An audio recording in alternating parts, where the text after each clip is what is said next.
Hello दोस्तों, स्वागत है मेरे चैनल में। आज हम इस कहानी के माध्यम से सीखेंगे जीवन का मूल्य क्या है।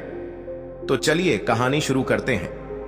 एक बार की बात है, गौतम बुद्ध अपने शिष्यों को जिंदगी से जुड़ी अच्छी बुरी चीजों का ज्ञान दे रहे थे।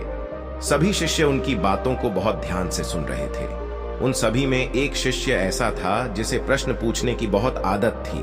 वो उठकर गौतम बुद्ध के पास गया और उनसे बोला, आप हमें जिंदगी के बारे में जो कुछ सिखा रहे हैं उस सब का क्या फायदा, क्योंकि हम में से बहुत से बच्चों को ये भी नहीं पता कि हमारे जीवन का मूल्य क्या है और ये जीवन हमारे लिए कितना कीमती है।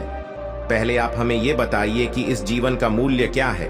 अपने शिष्य की बात सुनकर गौतम बुद्ध अपने कक्ष में गए और एक चमकता हुआ पत्थर का टुकड़ा लेकर आए।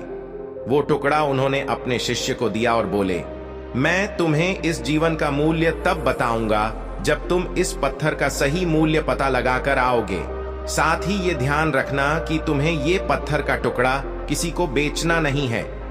गौतम बुद्ध की बात मानकर वो शिष्य बाजार की तरफ चला गया। बाजार में सबसे पहले उसकी नजर एक फल बेचने वाले पर पड़ी और उसने वो पत्थर उस फल वाले को दिखाया और बोला, इस पत्थर के बदले आप मुझे कितने फल दे सकते हो? फल वाला बोला, ये पत्थर कुछ खास तो नहीं है, लेकिन फिर भी इसके बदले में तुम्हें 10 केले दे सकता हूं। वो शिष्य उस पत्थर को लेकर आगे चला गया। फिर उसे एक सब्जी वाला मिला। शिष्य ने उस सब्जी वाले से उस पत्थर की कीमत पूछी।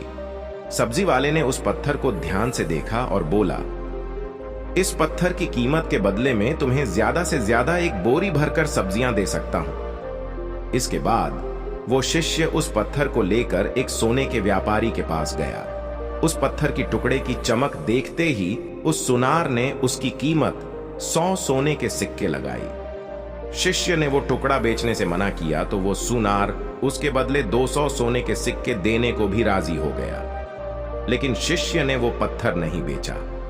इसके बाद वो शिष्य एक हीरों के व्यापारी के पास गया और उनके सामने उसने वो पत्थर के टुकड़े को रख दिया।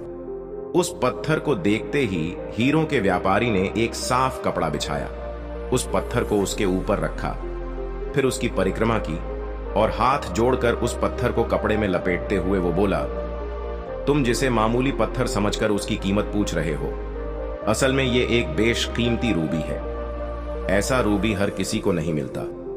मैं अगर अपना सब कुछ बेच भी दूं तो भी इसकी कीमत नहीं चुका सकता। उस व्यापारी की बातें सुनकर वो शिष्य हैरान हो गया। वो दौड़ा दौड़ा सीधा बुद्ध के पास आया और उन्हें उसने जो कुछ भी बाजार में हुआ वो सब बताया। उसकी अचरज भरी बातें सुनकर गौतम बुद्ध बोले, तुम्हारे सवाल का जवाब इस रूबी की कीमत में ही छिपा है। हमारा जीवन भी एक रूबी है। रूबी की तरह ये भी बेशकीमती है, लेकिन हम इस बात को हमेशा नजरअंदाज करते हैं और अपने जीवन का मूल्य नहीं समझते। हम दूसरों को देखकर और उनके जैसा जीवन जीने की कोशिश में अपने जीवन की कीमत को कम कर देते हैं। हम ये सोचते हैं कि हमारी जिंदगी की कीमत वही है जो दूसरे हमें बताते हैं, लेकिन ये बात हमेशा ध्यान रखना कि सामने वाला अपनी हैसियत, बुद्धि और अपनी समझ के हिसाब से तुम्हारी कीमत लगाता है। इस कहानी से हमें ये सीख मिलती है कि हमारा जीवन अनमोल है, हमें इसे समझना चाहिए। अगर मेरा वीडियो अच्छा लगता है तो एक लाइक जरूर कर दीजिएगा।